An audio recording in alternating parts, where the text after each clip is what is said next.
an Unspoiled Network podcast.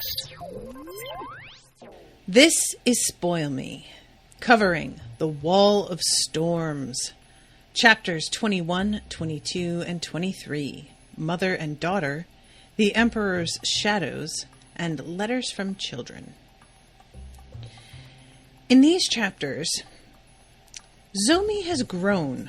We do quite a time jump here, actually. And it is hard to watch her, despite being so intelligent, be so easily manipulated. Welcome to Spoil Me.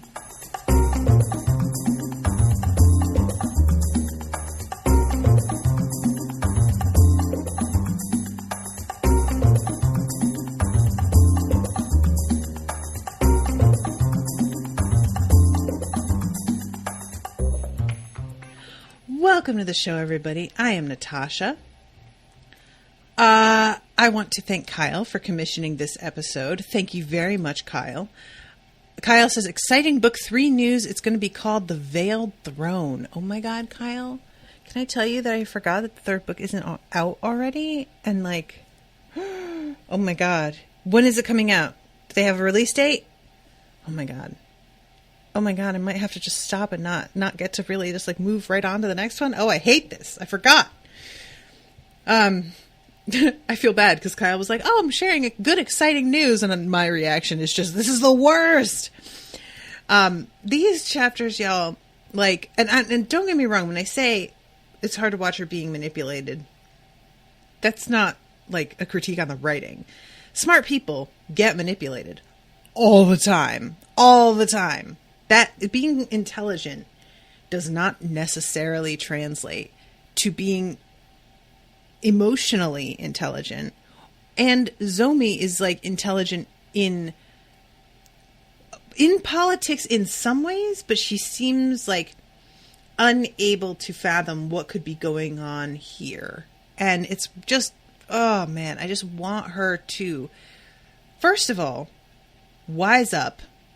And second of all, I want her to be on Thera's side a little bit more. And the thing is that I'm not mad at the feelings that she has regarding Thera. It's understandable.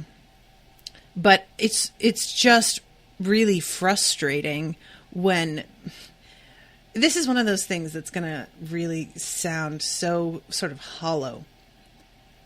Because it is understandably made fun of a little bit. Women, I feel, need to have each other's backs more in general. And it's something that has definitely improved just over the past decade by leaps and bounds, in my opinion. There was really a period there where cutting women down for literally everything they did was a pastime, and it is still a pastime for tons of people, but it's started to become recognized for what it is, and usually it is internalized misogyny. In this case, with Zomi and Thera, that's not it. It's a class thing, and it's understandable why Zomi feels how she does, because while we are seeing the farming thing that Kuni is trying to do from his perspective, we understand that in his mind, this is him honoring the roots of what Dara is. This is him trying to keep himself grounded in a way and reminded of how hard this work is, and that this is how many people make their living. This is really all good intentions, right? As far as what they mean by it. But from Zomi's perspective, she sees this as, oh, isn't it fun that you get to play at being poor? Don't come at me acting like we're equals when you are a princess and you have no fucking idea. No idea, because you literally can't. What most people go through, the struggles they've endured. And you try and act like that isn't a division between the two of us. You try and behave as if anything, this scene where we actually see them speak, because we know that this isn't the first time they've talked. It's described that, like, Thera sort of thinks of Zomi up until this point as somebody to sort of look up to, until Zomi really, like, disabuses her of this in this scene. But Thera comes at her kind of being like, oh, I envy you and where you, and like the freedom that you have that I don't have. Look, that is not to say, I just, of course, a woman, especially in a public position, is restricted. I mean, it's just the nature of being a woman to a degree. But when somebody who is incredibly privileged says something like that, which betrays such a fundamental lack of understanding of the struggle of the poor, it is alienating. It feels extremely condescending, even if they did not mean it that way.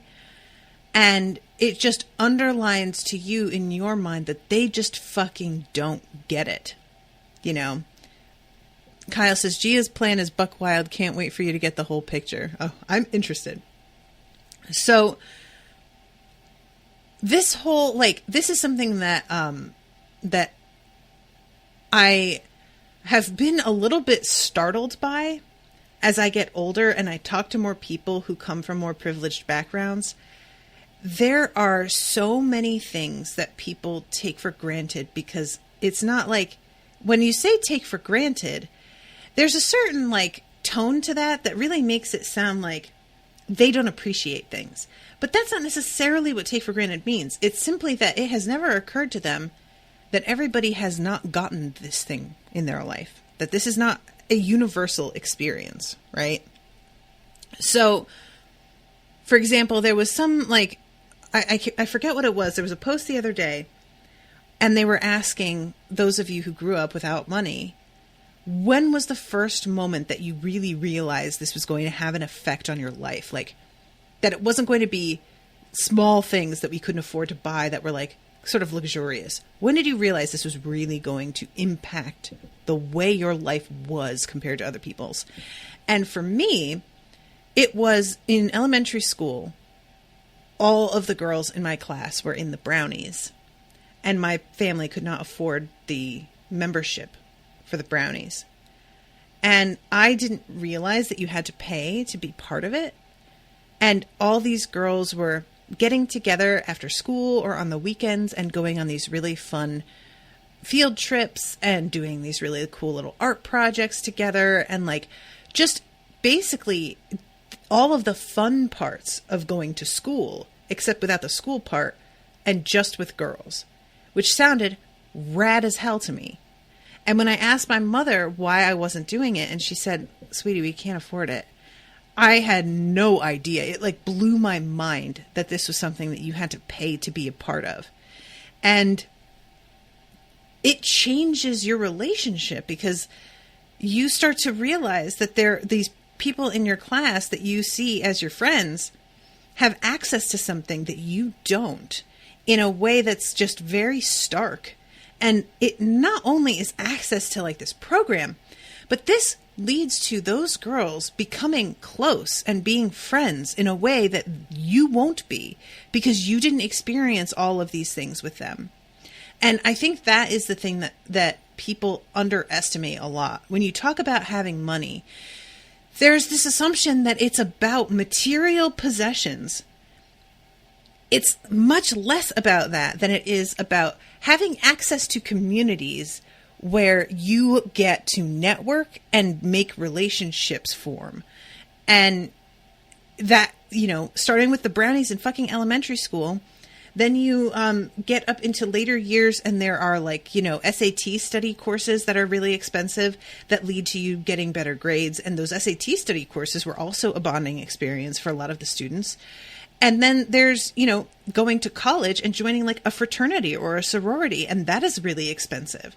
And that having connections via fraternities and sororities is a major factor in a lot of people's careers later on in life. So just this sort of childlike understanding that Thera still has of saying, oh, I really envy you, your freedom. And she doesn't understand, like, sure, in some ways she is more free to come and go and do this and that. But ultimately, you are out here, like, able to just get, like, you lift your voice a little and say, I want XYZ. And most of the time, you're going to get it. And people will give you opportunities in a way that they most likely would not to Zomi. I mean, the idea that a rich woman is going to be less free than a poor woman in many, many ways is laughable. So it's just, there are things about being wealthy that the eyes are on you, especially when you're royalty, that you won't be able to get into a relationship with somebody based on who they are, that it's going to be very much about creating alliances and all this. So that's understandable. And, you know, it's deeply frustrating. But somebody like Zomi, I mean, she hasn't got any prospects for marriage at all, likely because she isn't going to bring anything to the marriage. She is extremely poor. And so, like, when you live in an era where marriages are almost never based on love in the first place, the fact that a princess can't marry for love just feels like, yeah, neither can anyone. Like, you're not special, you know? Like, occasionally that works out, and that's lovely when it does. But, like, anyway, I just wanted to, like, address that out of the gate because I really, really like Zomi as a character. And as much as I, like, was frustrated with the fact that I know her and Thera can do amazing things together, I know that they are, like, low-key meant to be as a partnership. I cannot help but deeply understand where she's coming from on this. Like, yeah, she right. So, by the way, guys, apologies if there's like a low hum in the background of this episode that isn't normally there. I have my space heater on because it is so friggin' cold in this room. So, okay, chapter 21, Mother and Daughter. We start off with this amazing moment. Guys, can I just take a moment to fucking sit back and bask in what the fucking genius little girl Thera can see that other people can not see. This bitch wants to study Princess Kikomi, which, if you remember, she is the one who knew that her entire personal legacy was going to be low-key destroyed by the choice that she makes to have it appear that she was, like, devoted to this dude, Kindo Marana, and kills herself, right? Isn't that what happens? She betrays the rebellion out of her foolish devotion. Like, they make it seem like she is, where she makes it seem like she is doing this thing to betray the rebellion because she knows that it is going to save her own people, and ultimately decides that the lives of all of her people are far more important than her own personal reputation and legacy. And Thera sees right through this history. She immediately is like, I smell a rat. I don't like this. This doesn't seem right. This doesn't line up with anything. She says there is no hint in any of the records of Kindo Marana that such a romance existed between the two. She was his captive. Her actions might have been an attempt to seduce him to save Amu. Munning fell but wasn't sacked, which suggests she accomplished the same feat as Jisoo, a deal with the conqueror to save the city. Could the ploy not have been the price exacted from her by Marana in exchange for sparing Amu? Marana was known to press every advantage to divide and conquer his enemies. If her plot were revealed, the hegemon would have sought vengeance upon Amu. Her dying words could be an attempt to divert the hegemon's rage toward Marana. Guys, she's just completely got it right. She doesn't just take at face value the assertions of a bunch of historians seeing things from the outside. She studies Kikomi outside of this one incident and is just like, everything that we have gotten to know about her does not match up with what they are claiming her personality was like based on this one thing she did. They said that she was extremely devoted to her people, that she was very ambitious. I read her essays and they were extremely insightful and intelligent. None of what I read of her like points to anything like this sort of like lovesick, impulsive behavior where she gives up her people. Like, no, this doesn't work. And I love this. The master is arguing with her there a little bit, and he says the history is full of examples of women who have done worse for love. And she interrupts and says, if Kikomi were a man, would you have been so convinced she betrayed her people for a misguided romance? And he tries to be like, well, you know, plenty of men have been undone by love, and cites a few examples. And she's like, yeah, but listen to yourself. These are men who have otherwise accomplished really important things.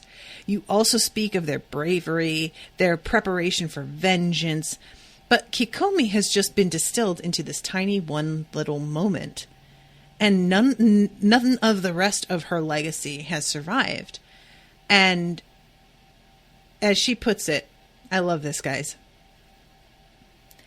The hegemon's courtship of Kikomi is but a single episode in the storyteller's expansive repertoire based on his life.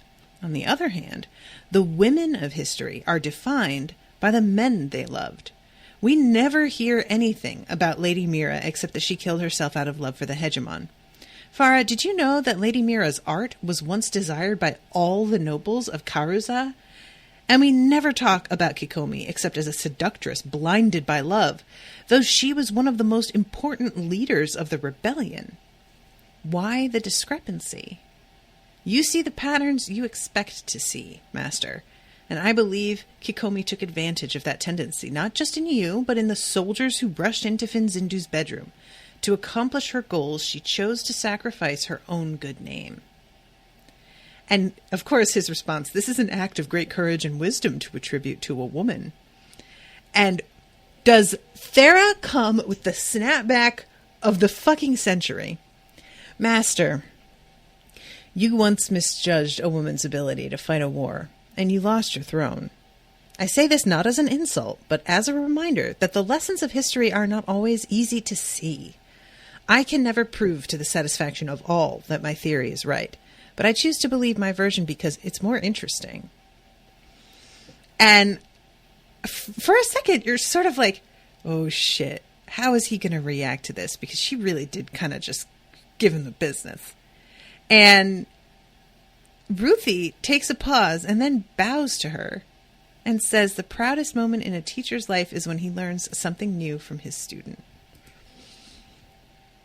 I would like a moment of respect for our buddy Ruthie, who has the fucking grace and presence of mind to not take offense to what she says and take it personally, and instead chooses to step back and see the bigger picture and acknowledge the evidence that she has presented. That is not an easy thing to do. I say this as somebody who has themselves been known to take things personally when they maybe shouldn't. And the whole way this interaction goes down bodes so well for Ruthie eventually being supportive of Thera being on the throne. Eventually. I do not say that if you told him this now, he would be like, well, she just explained something interesting to me. So yeah, she'd be a good queen. Like, this is obviously, it would cause, we need an entire paradigm shift in order for this to happen. But I really, really love that he is at all receptive. He argues with her initially, but she is so careful about how she constructs her argument and points out his, like, blind spots that it's really, I think, a testament to him being a better teacher than I wanted to give him credit for, because I really thought that he would not hear this. And I'm really impressed, you know, good for him and really good for Thera. I was like, oh, I'm so glad that Kikomi is getting the respect she deserves, even though it took so long. And it's not like, it's not common knowledge. This isn't how it's written about in the history books. But the fact that there is somebody out there who decided to pay attention and be like, that doesn't really make sense, actually, is so wonderful. Meanwhile, outside, Gia is listening and hears to accomplish her goals, she chose to sacrifice her own good name.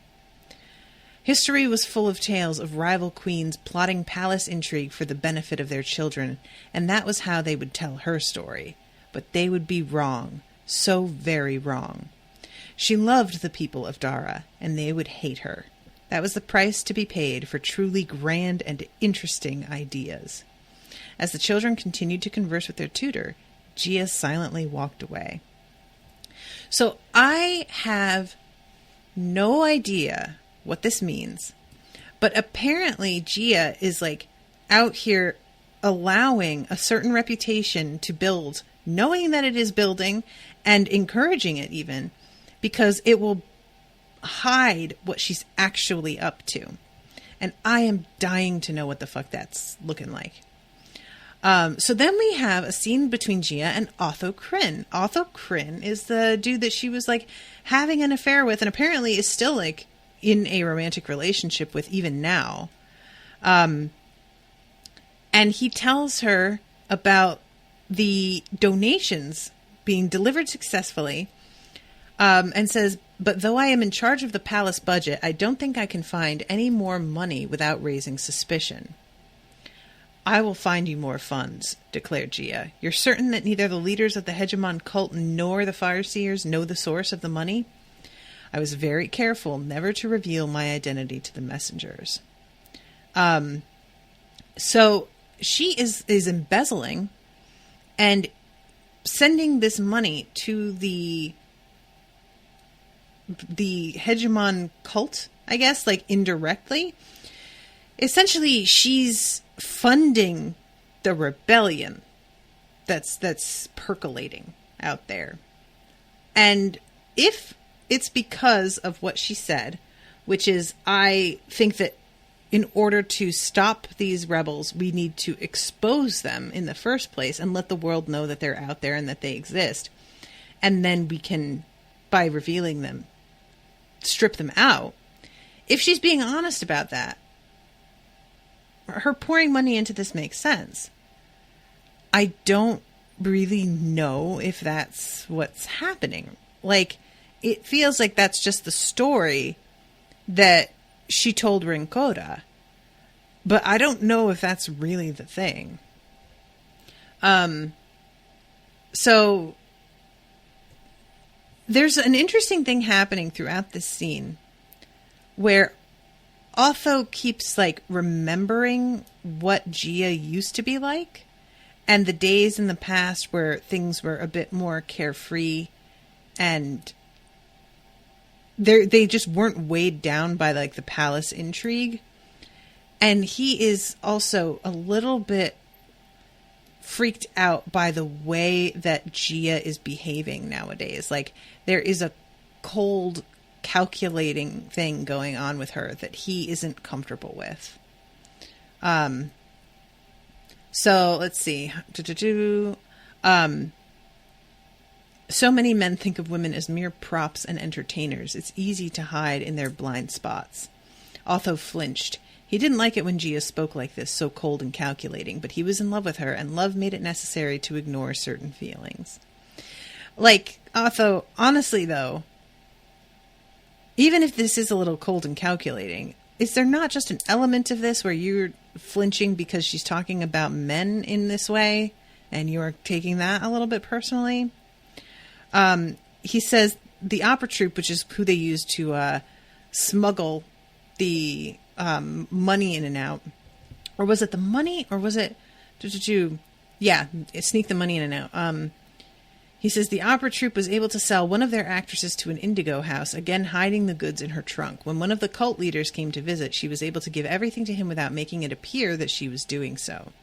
Once the deed was done, the troupe redeemed her freedom and they went on their way. So that was the girl that we heard about at the end of the last chapter where she couldn't hold her liquor, passed out really quickly, and then they robbed her. And apparently that was a setup. She completely knew that was happening. I assumed that was a setup at the time. And yeah, it turns out that this has all been orchestrated in order for them to get the money that they need. If only these fools would make use of all the resources I've given them. I can't do everything for them. And he asks me, what do you want me to do with the opera troupe? And Gia's like, give them the money, I said, and give them this. Tell them it's a formula for experiencing communion with the gods. It will be true if they try it, at least for a while. Bitch, what? Are you just killing them all? Because that's what that sounds like. Communion with the gods sounds like you'll die. That's what that is. He had decided long ago that not knowing all the details of what Gia planned was best for his peace of mind. One time he had seen one of the messengers running naked through the street, screaming that he was burning up from the inside before throwing himself under the hooves of a team of spooked horses. Another time he had heard rumors of men who had died in the throes of passion in an indigo house. Yikes! These people at this opera troupe, they were helping you. This feels like... Yikes, guys. I just do not love this. Just to be sure, she added, leak the fact that the troupe is flush with money to a few gangs of thieves. Sometimes he felt that he didn't understand her at all, but she needed him, and he would always be there for her. And... guys, I love Otho so much in the fact that he is this supportive of her and always, I really do. But it is really hard to watch him being used in this way when he is not at ease in his conscience. It's just when a person betrays their own instincts, it's just always sort of painful. And she says to him, know that I act out of love for Kuni, even if he would not understand. Love makes us do strange things. And Otho nods and is like, actually, that does kind of make sense. I get that. So we have a scene between Thera and Kuni and Risana. She says, it's so nice to see the two of you enjoying the spring sun together. You look like you have some good news to share, he said, smiling. I do indeed. Kogo has looked at my draft proposal for model leases between landlords and tenant farmers and thought it was a good idea. So this is an interesting thing. They're going to standardize lease terms. And this way that, the thing that had happened with Zomi's mother, for example, where they increased taxes, and instead of the nobles paying those taxes, they simply place the burden of it onto their people. That would not be allowed anymore. And this is a beautiful little moment of finding out that Zomi really made an impression. That even if she wasn't necessarily received super well in the moment, that's only because she brought up a lot of really valid points and they were kind of overwhelming. And Kuni is doing his best to address everything as he can. And he is like, I'm going to have to figure out a way to get the nobles to accept this without simply seeing it as more imperial interference. Now, this is the thing. guys. This is like the question between regulation and government, like big government and whatnot. And it's such a wild thing to me because people who are oftentimes, and I'm not saying like across the board, because there are people who are, for example, there are libertarians who are not usually like founding what they believe on a religion. But a lot of conservatives who are interested in less government oversight are also interested in more oversight regarding bodily autonomy, for example, regarding abortion rights and healthcare and all of that. It's a weird disconnect where they want to be free to do whatever when it comes to exploiting other people. But when it comes to being responsible for our own bodies, they do not want us to have that power. And it's a weird thing where it's not weird, like it makes total sense if you think about it like a person who is basically sure that they know best, that they and other employers are always going to act in their employees' best interests, even though we all know that's just not the case almost ever. And there's this sort of like we are going to pretend that we live in a world where less sex education leads to less sex because they'll be less curious when we know that's not true. We are going to pretend that we live in a world where if an employer is taxed at a higher rate, they will accept that as the price of doing business rather than transfer that price onto their employees and cut their wages. There is a lot of pretending that has to happen for things to look like they work out in that universe. I believe more regulation is necessary. I think I am all for regulation. Regulation is what led to our food being safer to eat. Regulation is what led to children not being able to work 10-hour days. Regulation is what caused us to have a 5-day, 40-hour work week. Regulation is what has kept our air cleaner for the past 30 years.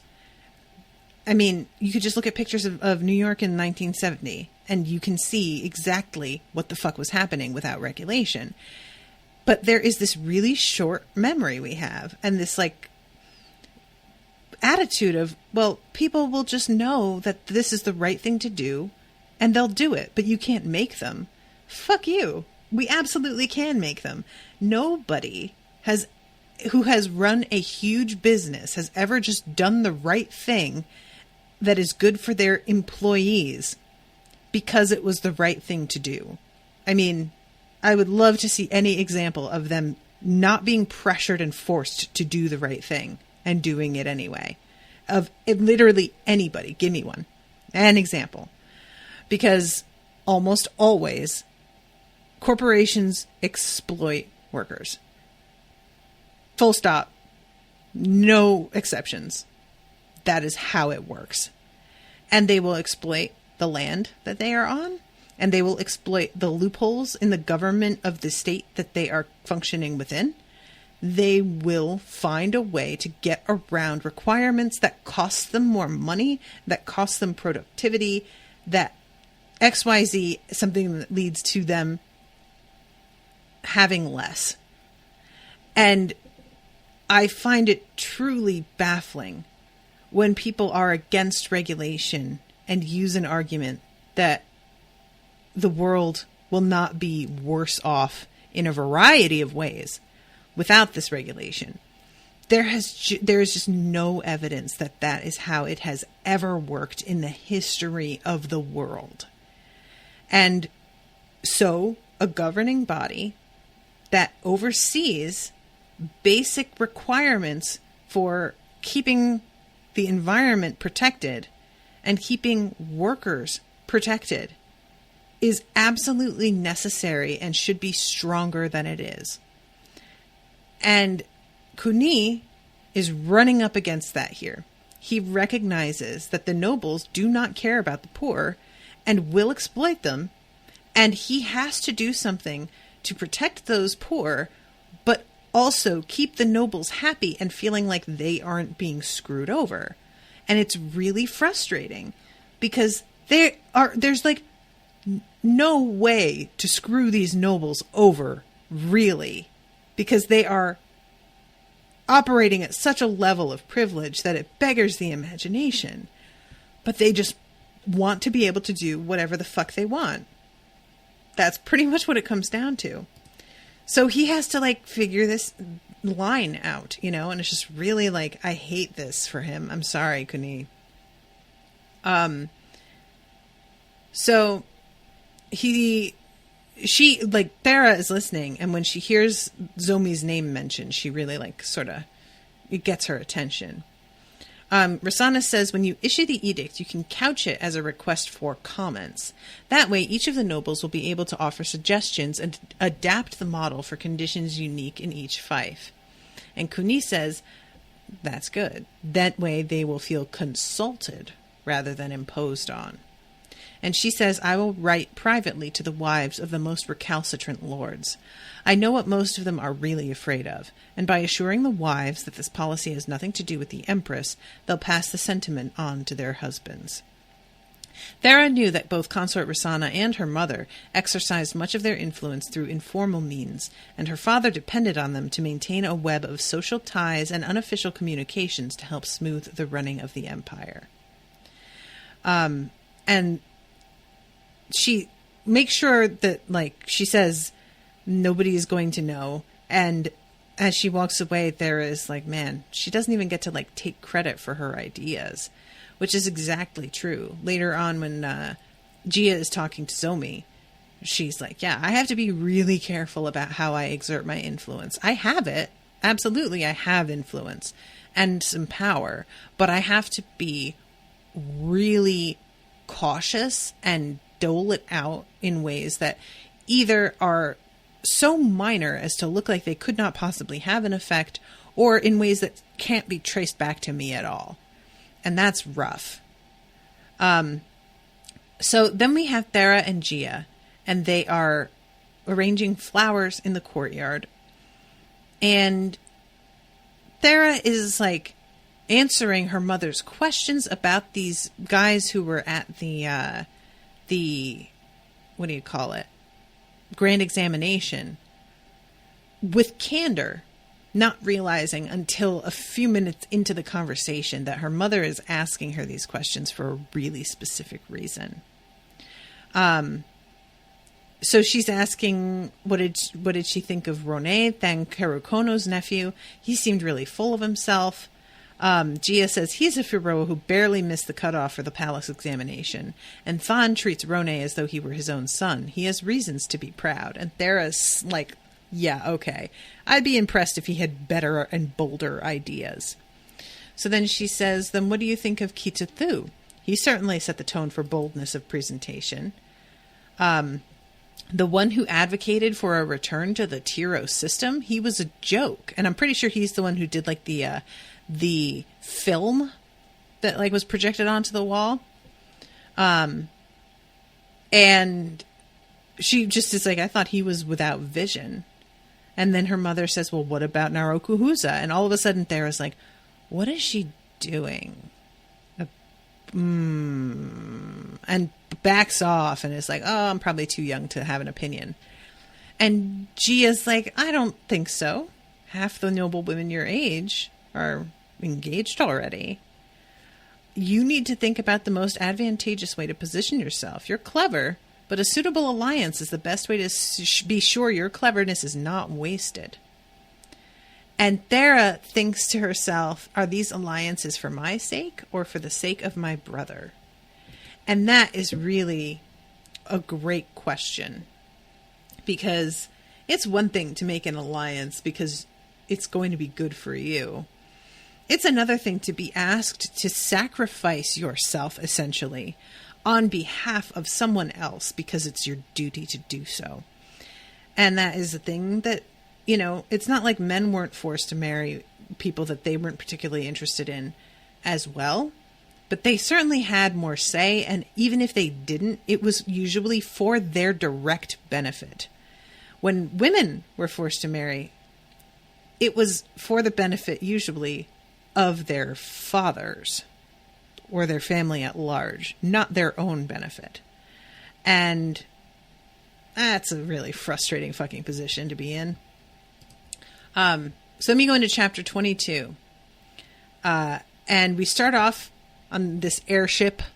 A dozen palace guards man the feathered oars, pulling it to the beat of a light drum. Firo is begging to visit Gin again, said Rosanna. Gia said nothing as she methodically wiped the porcelain teacups with a white cloth. That boy has always liked the company of generals more than books, said Kuni. So this conversation is really tense.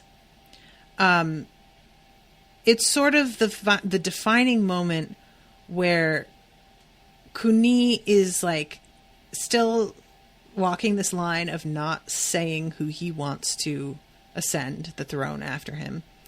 And Rosanna decides that she is just going to fucking make her case, not even make her case, but just like sort of talk as if it is already decided.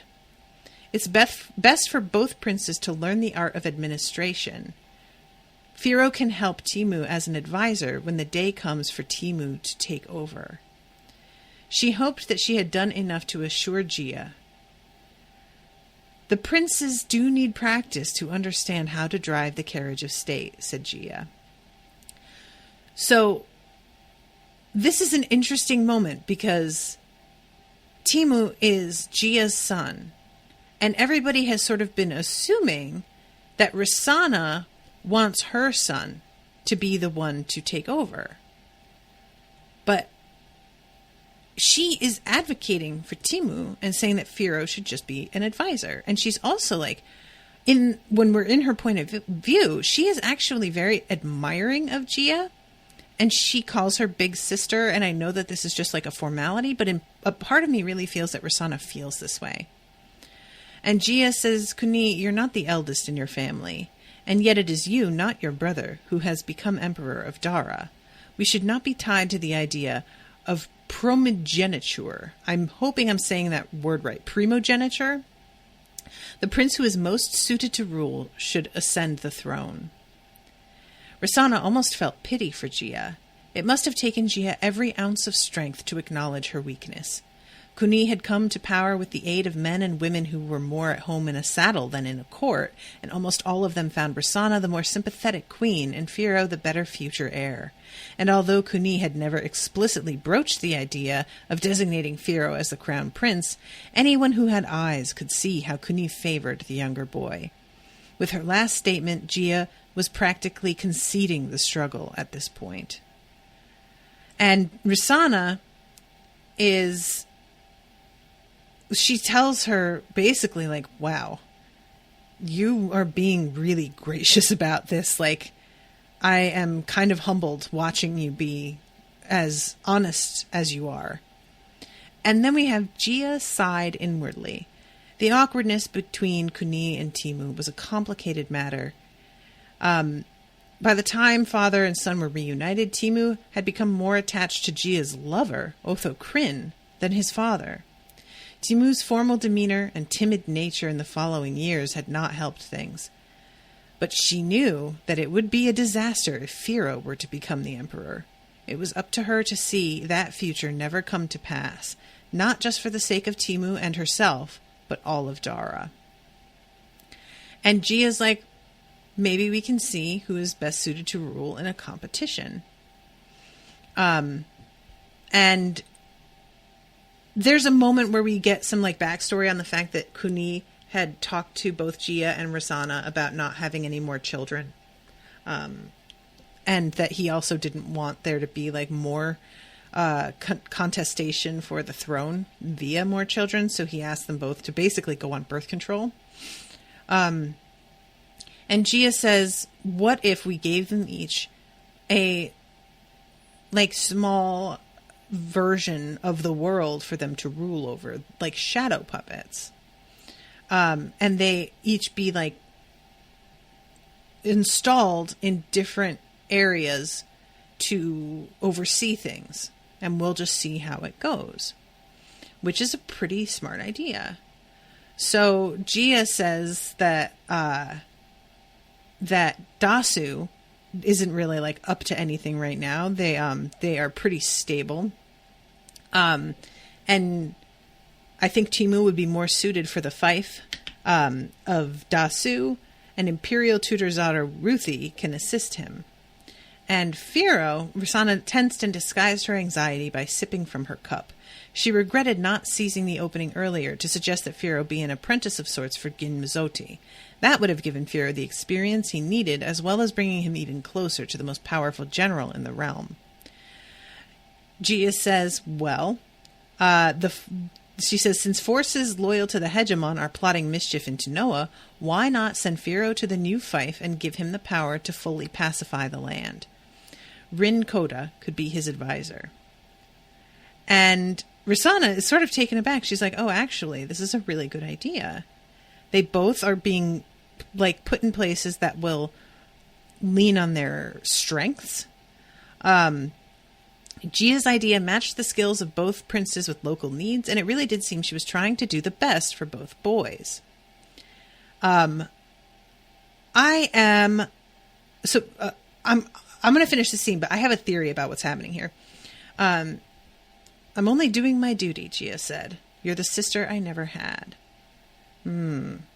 So they make this announcement, and everybody's sort of like, this is an interesting concept, and nobody's really like, there's obviously gossip about it and wondering, but there's not like, everybody seems to think that this is a pretty solid idea. So we have this scene between Gia and Soto. Soto is the older woman who came and like assisted Gia and is very much like loyal and on her side, but she's also no fucking nonsense. And Soto is sitting with Gia and is just basically like, hey, I know that you think you're being really careful and subtle, but like, I know you're money laundering. So what the fuck are you doing? I can't figure out what your idea for like sending the boys away, which was obviously your idea. I can't figure out what that has to do with this money. You once worried that Firo was going to gain the loyalty of Kuni's generals, and I can only imagine you'd try to remedy that by reducing the power of the generals or by gaining Timu some respect, but your plan doesn't seem to do either of those things. And Gia's like, yeah, well, I kind of have been trying that, and it has not worked, so obviously I needed to update my approach. And Soto is like, girl, I don't know what you're doing, but like, I love these kids. Don't fuck their life. What are you doing? And Gia gets kind of defensive and is like, everybody just keeps on thinking what I'm doing is only going to be for the benefit of my son. Why does everybody assume that? I've grown up around these children, or I've seen these children grow up, and they might not be mine, but I know them and I do care about them even when they're not mine.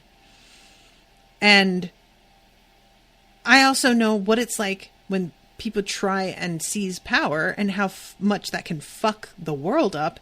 And I'm trying to avoid that.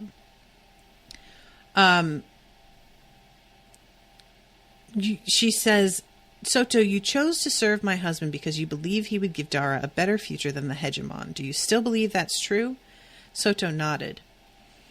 Your belief is the greatest danger of them all. Like the hegemon, Kuni places too much faith in personal trust. During the Chrysanthemum Dandelion War, he allowed Jin Mizoti to declare herself queen, gambling that the gesture of trust would buy her loyalty. He allows each of his nobles to keep an army large enough to bring ruin upon the land, though the islands are at peace.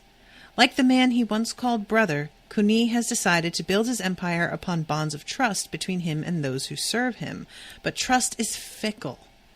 He has made the empire dependent on him because he thinks only he can see a path forward, and that is a fragile state.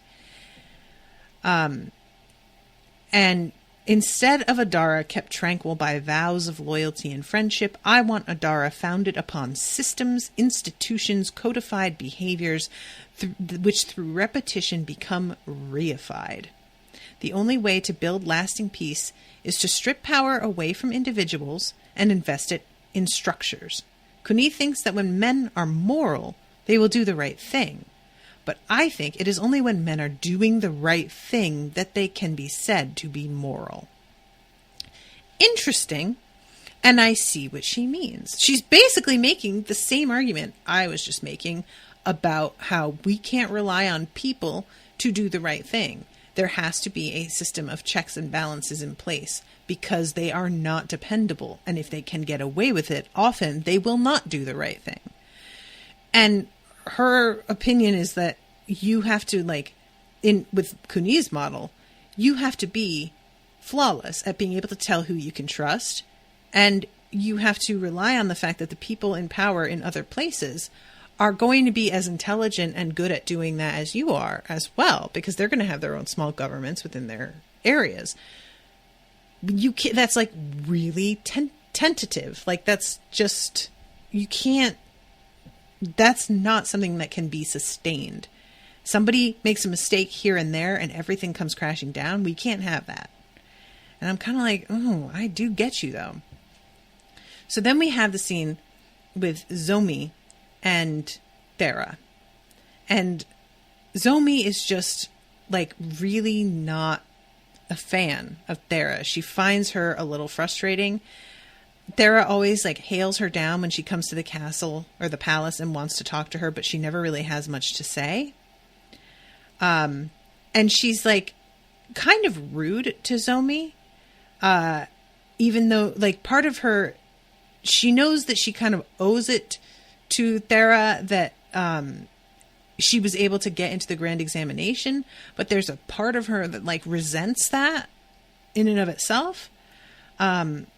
She disliked the way Thera played at being other than who she was, the way she disguised herself as a commoner at the three-legged jug, the way she dressed up to play at being farmer, the way she asked after Zomi as though they were friends, when in fact their lives had nothing in common.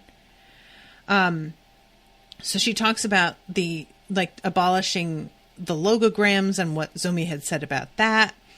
And she starts to babble about it. And Zomi finally is like, look, Gia called for me and I'm late. I really do need to go. And this is when she says, I envy your life. You're free to live by your merit, which is just so untrue. And Zomi is like very close to kind of losing it on her. And she says, bitch, look, you don't know what the fuck you're talking about. You are so fucking privileged and you just have no idea. Maybe you should try like being who you actually are for a minute and see that maybe the fact that you aren't living the way you want to live is your own fucking fault. And I was just like, God damn, Zomi, okay, shit. Like, she mad. So then we have her talking to Gia. And Gia really plays on, as she puts it later, Zomi's pride. Talks about the fact that the Emperor is impressed with a lot of her work. And she gives, I think, Zomi some wine that's a little bit stronger than usual in order to loosen her up and get her brain a bit foggy. And she talks to Zomi about the fact that her mother doesn't want to come to Pan, which apparently that invitation has been extended. And Gia's like, you know, my parents are like that too. They don't like the idea of being in a city. They're country people. And also, if they were here, they would have to like constantly be on edge watching everything that they say and do. And that just does not appeal to them at all. And she says, I imagine it's much more difficult to provide a better life for your mother on the small salary of a member of the College of Advocates. The Emperor wants to run the college as a lean organization, but your colleagues either come from much better off families or have other ways of supplementing their income. And so makes it really clear that she understands that Zomi's being part of things is still very limited by the fact that she doesn't have money. So there are a lot of like games that people are out here playing and favor that they're currying with different people. And Zomi doesn't have the access to talking to some of these people in the first place because they go to these like opera houses and restaurants that nobility frequent in order to get in with them. And she can't do that. And she also doesn't really want to. Playing the game that way for her just feels like, dishonest. So Gia says, I may have a solution to your problem. Queen Gin wrote to the emperor asking for a prime advisor. I recommended you. And Zomi is just like, what? Are you serious? Like, she really admires Queen Gin, and it would also come with a huge pay raise. And she's just kind of like, this is amazing. But also, hold on a second. This empress is somebody who wants to kind of take some power away from the nobles. And it says, last year Zomi had critiqued the empress's proposal, ultimately carried out, of reducing imperial funding for the nobles' armies in order to divert more funds into civil infrastructure projects. She had actually been in favor of the proposal, but it was the job of the advocates to poke holes in every policy suggestion, regardless of personal feelings. So this is, Gia cuts into her thoughts and is like, look, Queen Gin is a hell of a warrior, but as far as admin, which is what she's doing now that we're not at war, she's not great at that, and she could definitely use your help. And your connection with Luanzia probably would cause her to trust you a little bit more. And Zomi is just kind of she's still really appreciative of this, but she's very suspicious. And it's just but okay, what is it that you want from me? And Gia says, I want you to do what is right for Dara, no matter the consequences. Prince Firo is clever but inexperienced. And she talks about how he's going to be with Duke Coda. He's skilled at work, but tends to be overzealous. I'm afraid that while pacifying to Noah, the two might harm the innocent in a way that the Emperor might come to regret. Not all criticism of the Emperor is treason, and if the Prince and the Duke press men and women of talent who hold a different opinion too severely, they'll need a refuge in Dara. So, that's interesting. So, she asks about, whether or not Gia wants to eliminate the fiefs altogether, because she had heard about that. And Gia's like, I have thought this through. I think that the fiefs could potentially continue to work. All I want is what's best for the country as a whole. So if that looks like it's going to be possible, we can keep the fiefs. It's fine. And she tells Zomi to keep this very secret, not to tell anybody. And Zomi at first is a little weird about it, but Gia's like, I'm just his wife. People don't like it when I get too involved in stuff. You just, please trust me. Keep this to yourself. So then we have a sad moment of Thera, and she's in her room crying, and realizing that Zomi isn't the friend that she kind of thought she had. And it's honestly heartbreaking, but it seems like she's maybe going to take what Zomi said to heart. So we'll see how that goes. So we have the princes being sent to the places that they are going, and Thera talking to the two of them. And she asks Timu what he's going to do, and he says probably visit the places that are historically really significant. I am running out of time. Kyle, I might have to tack on chapter 23 to the beginning of next episode, because there's just so much to talk about politically that I just don't have time. But I have a couple minutes left. I'm just going to talk about, because Firo is actually really trying to do his best at being a grown-up with this, because he seems to be aware that people are expecting little of him, or for him to be really impulsive. And they sort of accuse him of being kind of soft, and he takes umbrage at that. And Thera is watching the two of them and is just really envious of the fact that they both are getting to stretch their wings a little bit and try out ruling. And she talks to her father about making sure that he does not promise her in marriage to anybody without talking to her first, or her sister, and tells him, look, please, even if mom tries to make you, please don't do it. Talk to us first. And I like that. That's a, small thing, but it's hugely important. So then there's this moment where Thera, she points out that there's this wild goose. Timu looks up at it and is talking about the weather patterns, and Firo immediately takes out his bow and shoots it. And he misses it. The palace guards, to please the prince, had all stopped and shot their arrows, and the wild goose fell from the sky. This is almost the same as if I had shot it myself, said Firo. Yeah, that's fucking a perfect, metaphor for the fucking what everybody sort of expects Firo to be like. They really do have his number. He is rather violent and impulsive. He's not violent in somebody who takes pleasure in pain, but he is impulsive for sure. So Gia, and Kyle points this out in the comments. He says, "Oh, Gia, putting Firo in charge of the place where she created a rebellion, what a fun coincidence." Yeah, it feels like Gia wants to show everybody how bad Firo would be as king if there were to be, he is likely going to be headstrong and impulsive and really just not use his judgment. And she wants everyone who is around him to sort of encourage him in that direction. So it just feels like she is, as far as why Zomi is being put, because where he's going is going to be near, is that where Gin Mazzotti rules as well? Is Zomi and Firo, are they going to be working together?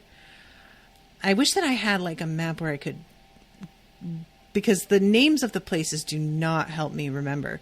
So she's setting Zomi up as a spot where people can go to get away from probably the overzealousness of Firo, I'm guessing. When she said they'll need a refuge, I'm assuming that's a literal, they will need to get the fuck away. She is not somebody who is on Gin's side. So sending Zomi there, I'm wondering if she is hoping to, and by on Gin's side, I mean, I don't think she sees Gin as an enemy, but I think that she sees Gin as being single-mindedly martial. And she is hoping that Zomi can open Gin's eyes a little bit. But at the same time, we know that Gin and Luan don't have a great relationship anymore. And so her saying, I think she'll be more likely to trust you because of your relationship with Luan, that if the opposite might be true, And also Gin didn't seem to be real into Zomi the first time that they met. Kyle says there's a map in the beginning of both books, but don't look at the one in this book. Okay, noted. So yeah, I feel like what Gia's trying to do is give everybody a chance to show their true colors. And I can't help but wonder if Kunni is right about Gia not wanting Thera to be queen. I don't know if he's right about that. But I guess we'll have to wait and see. All right. Well, I'm going to wrap this up, and Kyle gave me the okay for including chapter 23 in the next episode, so that is what I will do. It's a lot of letters. My apologies for taking so long, but there is just so much happening in these chapters. So that's it can be really tricky for me when I want to get into talking about a thing.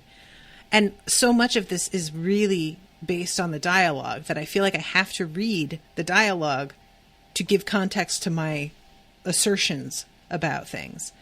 So, yeah, it slows things down a little bit. My apologies. But I'm really, really enjoying reading this. So thank you guys all so much for listening. Thank you again to Kyle for the commission. This has been a lot of fun. And I'll be seeing you all again soon with a new episode. So until then, toodaloo, motherfuckers.